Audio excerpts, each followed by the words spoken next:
All right, we are here with Cale Bean at Pipe World. Thank you for joining us. Yeah, man, this has been on the list for freaking ever. I gotta tell you, cigar smoke, I at least had tried a cigar at some point. I've never even tried a single puff of tobacco from a pipe ever, but I've always loved the smell. It always makes me think of all my favorite old people when I was young. Does pipe smoking have a reputation as being something that is fringy, or where's the popularity right now? Popularity is going to be mostly in older, 50 plus, but it's also in more the intellectual community. So a lot of influential writers and thinkers have been pipe smokers throughout the years. And so you'll see, especially in college communities, you'll see somebody getting into J.R.R. Tolkien and going, oh, Tolkien smoked a pipe, therefore I must smoke a pipe. What if you're going for the whole hipster look? I don't know what you're talking about. It's not like I got this trim and then decided to keep it specifically for this episode. And then pick different glasses. I don't know what you're talking about. I just had Okay. these other glasses. Then you get a pipe that screams hipster. Can I just say, I'm sorry, you were saying, why are there so many different shapes to pipes? Good question. Part of that is all the different types of tobacco that you are given to choose from. So you have what most people are familiar with, which is aromatic, which, as you were saying earlier, reminds you of all your old people. It's called Sherlock Holmes. It's called Sherlock Holmes. Absolutely. Not It's actually, laced with opium. The game is afoot. Is it laced with opium? No opium All right. today. I mean, good. We don't want that And here. nothing anywhere close to what Sherlock Holmes would have smoked. What would he have smoked? His opium. enemies. His enemies, the tears and ashes of them. He would have smoked something that would have been more like that. So are these fundamentally different types? Oh my gosh, yes they are. What type is that? This is going to be in English, and that's going to be your smoky character. The first one that we smelled was an aromatic. It is a bit weird to say a smoky character to something that you're going to set fire to Yeah, and aren't they produce all actual smoky? smoke. Yep. What's the third type? And then the third one is the last category of broad tobaccos. Which This is beef jerky. They're little beef jerky chips. Do not eat it. This Do is- not eat oh it. man, why did you No, say that? don't Now I eat it. have to hear. Come on. Well, you can do that, I Yeah, guess. okay. Does a gentleman dip? Oh yeah, and those are all distinctly different, but I never would have thought that you would have needed different types of pipes for the different types of tobacco. Yeah, walk me through that. So yeah, when you're talking on... is there a trash can? Why'd you do it? That was a no-no. What typifies an aromatic is it's going to have a sweeter room note to it. It's going to smell aromatic for everybody else around you. So It's a bit like personal incense. Correct. Can I confess something? I always love it when there's one person and only one person at a party smoking cloves, because it's like, to me, it's that burning leaves. Yep. And most of the time, if you have somebody in your past who smoked a pipe, that aromatic is probably what they smoked because they smoked inside. And so it kept everybody else around them happy. Unless you were my grandfather and he just didn't give a shit. So he was more smoked- of the boot leather? The boot leather. Yep. That's actually my favorite. So how do each of these correspond to different types of pipes? So when you're talking different types of pipes, there's 1,000 different variations that you can run across. And usually the shape determines what type of tobacco you smoke out of the pipe. I was at a party and I saw somebody doing one of these giant Gandalf long stem things, and all I thought was pretension. But then he explained, no. The long stem allows the smoke to cool by the time it gets to you. And then I was like, I bet there's a reason for the shapes of pipes. So what are they? Yes, there is. So aromatic is generally universal. There's a specific shape of a pipe called a billiard, which is either straight like that or can be a bent. This is a bent, more of a brandy shape than a billiard. What a billiard is a straight wall, and the chamber is about half as wide as it is tall. After that, you go to the opposite end of the spectrum on flavor, and that's when you start talking about your Englishes. Your Englishes, you typically want the chamber to be almost as wide as the depth of the pipe. You want a fairly wide and narrow chamber. It doesn't change the way that the heat of the smoke, but it allows more of the flavor of the tobacco to come through in the smoke. That's amazing because I guess I would have assumed this thing's already bubbling over with flavor, so I wouldn't imagine that you want to enhance the amount of flavor. I would imagine it's too much at some You just want to point. get the most of it, though, right? That specific smoky character you get up front in the nose of the tobacco, if you just smoke that and you smoke it really hard, that's always going to come through. But depending on the blend, there's other things going on as well. So if you smoke it the way it's intended, usually you'll taste some of the other tobaccos that are blended in there with it. And what type of pipe is that? So that is a Prince. A Prince. Prince English. English people have princes. I can remember that. There you Yes. go. Got it. Where the term English comes from or originates from is England has always had very strict regulations on what you can do with your tobacco and what you can't. By adding some sort of cordial to your tobacco in England, it is no longer classified as tobacco. And a cordial is just, in this case, the aromatics, the stuff that makes it pleasant for other people. Yes. They perceive it as you're corrupting it, and so it's no longer English tobacco. It's no longer tobacco. The English basically took straight tobacco and played with all of the different blends and curing processes, and at one point they came across a fluke. It was an accident. There was a surplus of crop in Syria, and so all of the farmers started housing their tobacco in their houses.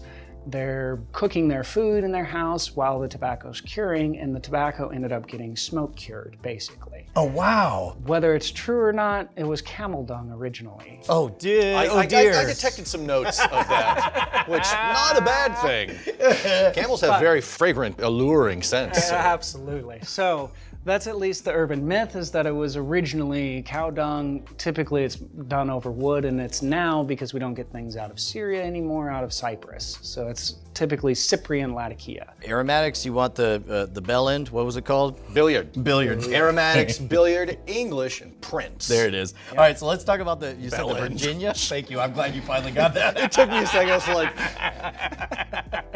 oh yeah. Do you have a bell end pipe for him? So then when you talk Virginias, you want a very narrow chamber and a very deep bowl. Oh, this is what I think of as, what was it, Douglas MacArthur, like a corncob pipe or Corncob something. pipe, and if you need a corncob pipe, we can always that actually made from get an actual you corncob? a corncob pipe. Look at that. That's an actual corn cob. Yeah, you can tell is it's an been act- used too. Yeah. What makes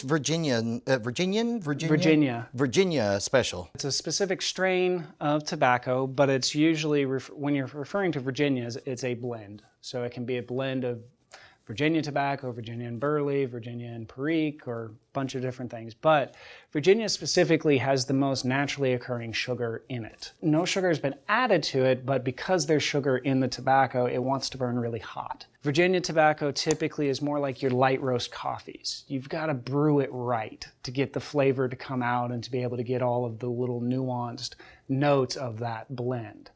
So for whatever reason, a tall, narrow chamber allows you to keep the ember going, but it's a much smaller ember, so you're not overheating the rest of the tobacco. You're not burning off some of the oils that are in the tobacco, and you get more flavor coming through because of that. And one more time, the type of this was? That's going to be called a poker. A poker.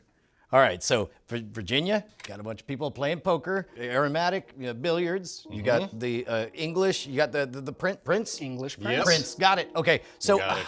I'm gonna guess that there's a little bit more to learn about pipe smoke than what we just got.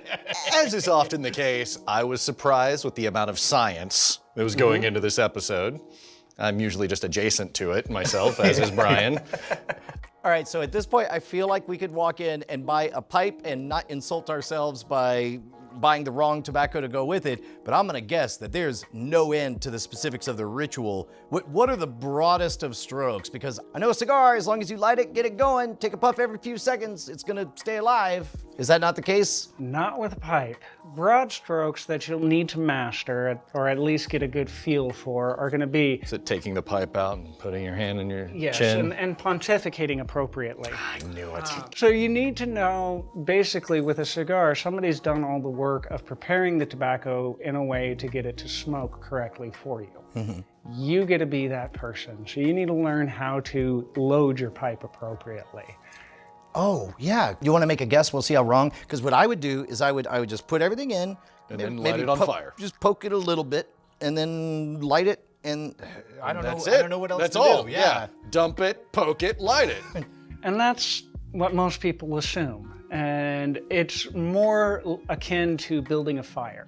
You want enough airflow going through it that everything burns well, but you want it tight enough that it's going to stay burning and not just go out after a couple of Do we need like a striking rod or? If I'm following your lead, I'm guessing in a campfire, what you want is you want kind of a little oven with tinder in the middle, but you also want to kind of seal, not really totally seal it, but essentially keep the heat in so that the fire keeps going. So would that mean that somehow you want it loose at the base, but more tightly packed on top? Correct. And you are absolutely right. So you do loosely pack at Nice. the bottom and you progressively tighten it up as you go up. It's elementary, my dear Jason. Really? I just solved a crime. Once on television, I started a fire with my own urine. You were there. Quite right. Broad strokes on how you actually smoke from a pipe. Well, before we get there, you want to actually know what your pipe is made out of before we launch into how to smoke it. That's a good point. What if your pipe is made of more tobacco? You ever think of that? Compressed like wood chippered tobacco. Do you have any made of bone? Particle board? No. No bone pipes, but you will see sometimes where they use a decorative piece of bone in the stem material. Do you need bones? There's a guy named We'll talk Bones. about it. So, Take it yeah, offline. We'll go there somewhere. The most common material that is used for pipes now is briar. It comes out of the root ball of a heath shrub. Man, that was a lot of words. I think some of them were English. It's hearthstone, briar, prawn shrimp. What? I don't say all that again. Briar comes from the root ball. So instead of a branch of a tree, it's actually what's dug out of the ground. So Right. it's the root system out of a heath shrub. So it's a shrub, which is, go back to that shrubbery. Shrubbery. We're looking for a shrubbery. Starting out looking for a pipe, you want to make sure that it's at least made out of briar. Other materials that are good for pipe making, corn cob. That's been a universal for, at least in the Americas. for Why a are long these time. particularly better? Do they not burn or? They're inexpensive, so it's a good launching point because it's, instead of spending, 50 plus, you're spending $15. Okay. It's a disposable pipe, so it will burn out eventually. So if you're out, throwing axes or chopping down a tree, then it's a good pipe to have with you in case it gets hit by the axe. That's interesting. It just now occurs to me that if you spend a lot of money on a pipe, weirdly, you're gonna want to use it sparingly and pay an awful lot of attention to it while you're smoking it, unlike if you're distracted working in the shop and just want to be able to set one down. Yes. And then even older than briar or even cob would be meerschaum. Meerschaum is, they think it's a Made of crustacean. dogs. You son of a. I knew it! They believe it's a fossilized crustacean. It's a similar material to soapstone. And the interesting thing is it only comes out of Turkey, at least in the pure white form. And meerschaum is a German word that means sea foam. It looks like a ceramic almost. It's a stone material. But you wouldn't want actual ceramics? Are those bad for some reason? Ceramics tend to burn very hot and don't breathe particularly Oh, they'll probably well. get hot in your hand. Correct. Yeah, that would be really uncomfortable. That gets us to an old form of smoking, which is clay. Clay Oh, wow. works. Two downsides to clay is one, that the bowl gets insanely hot, so you can't actually hold it like this. It's gonna be in the hand out here. You're gonna hold it by the stem rather than by the bowl. The other is, you drop it, it's gonna go into 1,000 pieces. But in England specifically, you see it everywhere. Why? Because clay's everywhere in England, so it's very easy to manufacture, especially prior to a lot of trade happening and being able to export and import briar. Okay, so let's say we got a proper briar and we're matching it with the right tobacco. I guess we should just do this, right? I think so. Yeah, let's learn by I'm ready. doing. Okay, which tobacco do you want? I would like the English, so I will need a Prince Okay. pipe. I am a courteous pipe smoker, so I would like an aromatic. And if you don't mind pairing me with a billiard pipe, I think that would do quite nicely. I'll give you an apple. Yeah, yes, quite right. All right, so now what? So, from there, I will demonstrate how to do it, and then you guys will copy. You're trying to build a fire, so you want a couple of things happening. You want enough airflow through it that everything's gonna burn, but you don't want so much that you're Right. get air going. So how you create that, now everybody has their own opinion. What's the best way to load a pipe? When you're first starting out, you want to minimize your variables. So you always start with the same loading method, which is called a 3-pack method. You grab a pinch of tobacco and you gently do what's called a gravity fill. A gravity fill? Just like dropping it in, You're basically? dropping it in. Yep. Okay, and you want it nice and loose, right? Yep. How much do we want? All the way up, or? Yeah, you're gonna fill it until the whole chamber is full. So you want more than that. Yeah. I guess you're probably gonna have spillage all the time doing this, huh? Absolutely. Yeah, I was making a mess. Okay. So you want to get just to the lip, right? Correct. Okay. And then you are going to do a baby push or a very gentle push. So you basically push it down to about halfway. With your pinky, or I guess you could use an instrument. You can use the instrument. There's two different schools of thought. One is that if you use the tamper, it'll give you a more even pack. I personally like to use my finger because I like the feedback that I get. I know how much pressure I'm putting on it. Because it is a learned thing. You could probably pack down a little bit. It felt like I was pushing too hard. Oh, yeah? though, so Yeah, and you don't want to push like it was too already hard. getting packed. Yeah, and I guess also you have a different bowl shape than that's I do, true, which yeah. will affect it. Yep. And then we're going to do the same thing again, where you do that gravity fill. So at this point, I'm picturing we kind of have like a medium packing on the bottom part. I would say a light packing on the bottom. Okay. And we're going to go medium in the middle. So heavier on the middle. So the second time, I'm going to give it a little bit of extra oomph. And that's not just squishing down the stuff on the bottom? It will a little bit, and that's part of the reason why we packed it loosely on the bottom, is so that as we put pressure on it, the whole pack evens out consistently. Okay. I think I got it. Does that look right? So I'm about 2/3 up? Yep. I'm already pretty. Oh, wow, more. Okay. And then the last one, and hence the name 3-pack method. And then the last one you'll do nice and firm. Okay. So, but again, a gravity fill first? Gravity fill, Okay. Got it. and that's not bad if it's overflowing Oh, a okay. little bit. All right. The last thing I do is push everything down just below the rim. And get that nice and hard, though. And you're gonna go nice and firm. So a good way to Okay. think about it is that first pack is a baby push, the second pack is a lady's push, and the third is a man's. Hello, 19th century. He's not wrong. All right. Now what? So from there, the last thing you do before we even talk about fire is Oh, you got to test if you've clogged it. Now we're not inhaling. We're puffing. puffing, much like a cigar.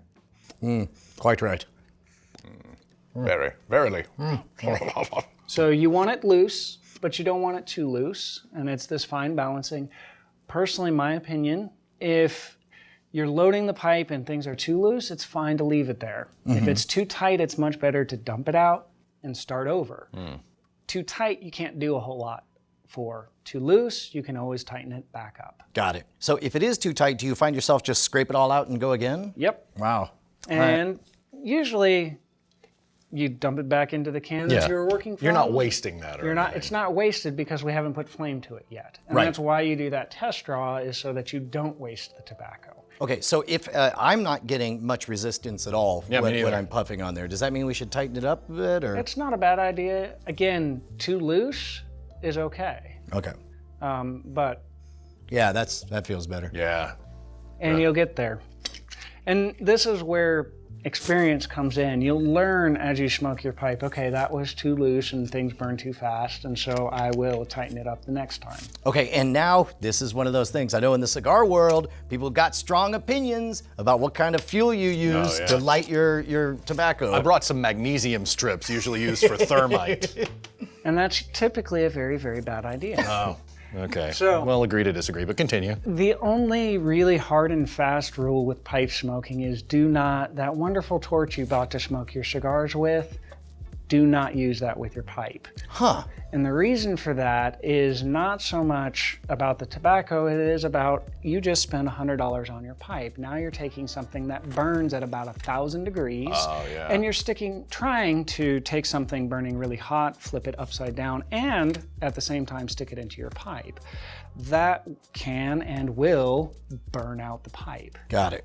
You don't want to do that. I guess a match is, I mean, that's what I see the most, right? Ideally, you want to use matches, and you want to actually, when you're first lighting, you want to take out 3 matches. The other thing you can use is a pipe lighter. The big thing a pipe lighter will always have in common is that it's a soft flame Okay. and that it's at an angle. If you notice, that flame is not pointing directly up. If you look at my pipe is not pointing out like a cigar, so you need something that you can turn upside down and direct into. Got it. It's not it's going to pipe. burn your thumb. Yeah, and it's not making that aggressive sound and pushing Correct. it directly out. Okay.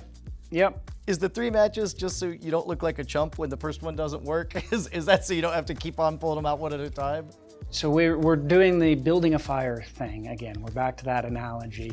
You need to get the whole fire burning. Just because you have smoke doesn't mean the pipe is going. One of the biggest things I see guys come back to me and say, why isn't my pipe working? Well, it's because you haven't lit it correctly. You took a match and thought it was a cigarette, and so you went puff, puff, puff. Now I have smoke, puff, puff. Oh, now it's out. What the hell? Okay, light another match, puff, puff. I have smoke. Oh, crap, it's out again. That's gonna happen. It will happen, and that's normal when you're first starting out, but technique makes a world of difference. I just realized the lighter, you can hold the pipe and use just one-handed. You can't do that with the matches. So I guess you have to, what, bite down or? Yeah, you typically hold the pipe in your teeth, and everybody's different because their mouths are different. And that's part of also some of the variation you'll see in pipes is different stem configurations because it'll be more comfortable for one person and less comfortable for another. Matches are great when you're inside. They suck when you're on the back porch trying to light it and the wind is going, and so it makes it harder. But matches also burn at about the same temperature as your pipe tobacco. So that's a good thing. So I will walk through, then I will demonstrate, All right. and then you will do. You got it. So you take your first 2 matches and you're gonna do what's called the char light. As you draw on the pipe, you're gonna run the matches back and forth over the surface of the pipe. What you're doing is burning off that top layer of moisture and trying to create an ash layer that'll help aerate the tobacco so you get a nice even airflow all the way through. Then you'll grab your tamper, which is basically anything that has a flat surface on it that's not going to combust. So you'll grab your tamper and then you'll flatten everything out so you have that nice even flat surface. Usually in that process of flattening everything out, you've put the whole pipe out and now you've got to do your 3rd match, But which you is the have touch warmed up. everything up so that single match is going to make everything It's start going again. to make everything start and then that'll keep it going. So you start with the 2 matches, burn off the sulfur.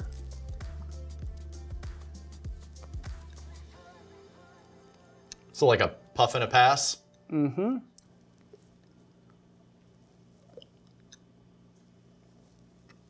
And the key here is long, slow draws. The other nice thing about matches is it gives you a time frame. If you haven't burned through at least half your match, you haven't charred it correctly. Ah. Okay. And so now you're tamping down. Now we grab the tamper. And I'm not really putting any pressure on there. I'm just flattening out the top layer that has burned.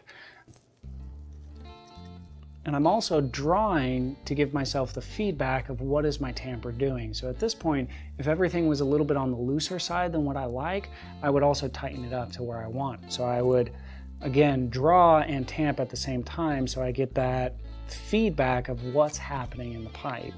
So at this point, the top layer is kind of cooled off, but down in there are some embers just barely alive. Yeah, and if you notice, Yeah, you can see some of the you can smoke coming see a little bit of smoke, and you can see that little white spot, and that's where it's burning, and around the edges, that's where it's not burning so well. And so that's what the final match is for, is to get that whole ember. You want, much like a cigar, you want that whole end of the cigar to burn all the way down, not just one little side of it. Right. That's still a problem with cigars. Like, I keep getting lopsided same. cigars. Oh, and you do the pass on this as well. A lot of that is to get that whole surface lit.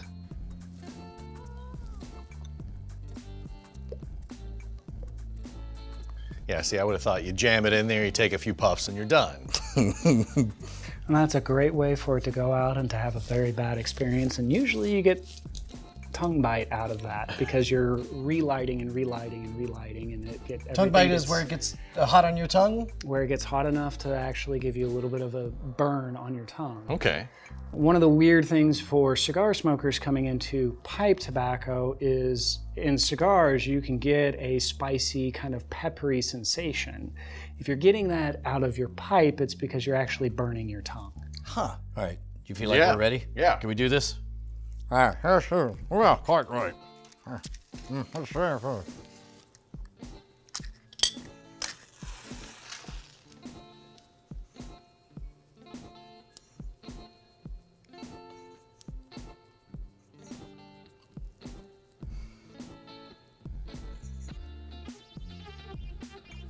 And think long, slow draws. Aw, mine went out. And that happens. Thank you, sir. Yeah, at this point, I'm afraid I'm overdoing it. I think I've got a slow burning match or something. It's a match. It's totally a match. At this point, I'd say you're in good shape. So that's when you grab the tamper. Tamper. I'm gonna flatten all the ash. Try You not to want to inhale. draw on it while you're tamping, so you can get that feedback. Oh yeah, you can definitely see the reduction in the amount of smoke. And so now, we get it going the rest of the way. All right, I'm picking this up.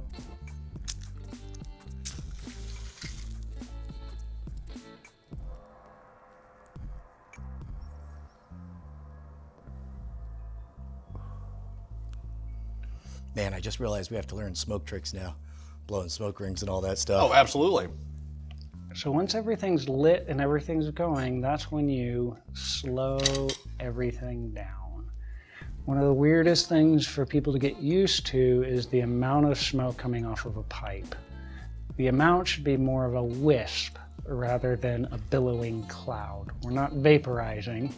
And it should continue to just wisp up whether I'm puffing on it or not? Yeah, if you're not puffing on it, eventually it will go out. You usually get about a minute before it does.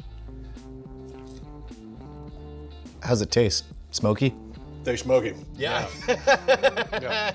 It's very Are smoky. you regretting your decision? No, I'm not. I'm fine.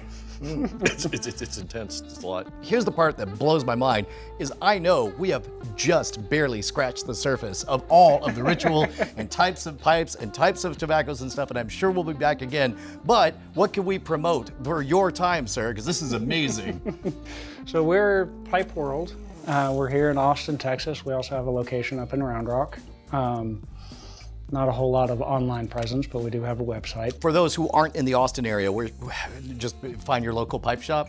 Find your local pipe shop. If you want to smoke a pipe, best advice I can give you is find that cigar shop, pipe shop that actually does sell pipes and knows what they're talking about. And do it in person and find an expert to help guide you along. Correct. And also, like, hopefully on the way there'll be an unsolved crime. Yep. You're gonna be like, actually, on the way out, that's where you want the unsolved crime. Okay, you guys wait here. I'm gonna go commit a crime. You gotta figure it out. You're like, officer, all I remember is he was smoking a pipe and I said, you've got it backwards. The other guys, the good guys.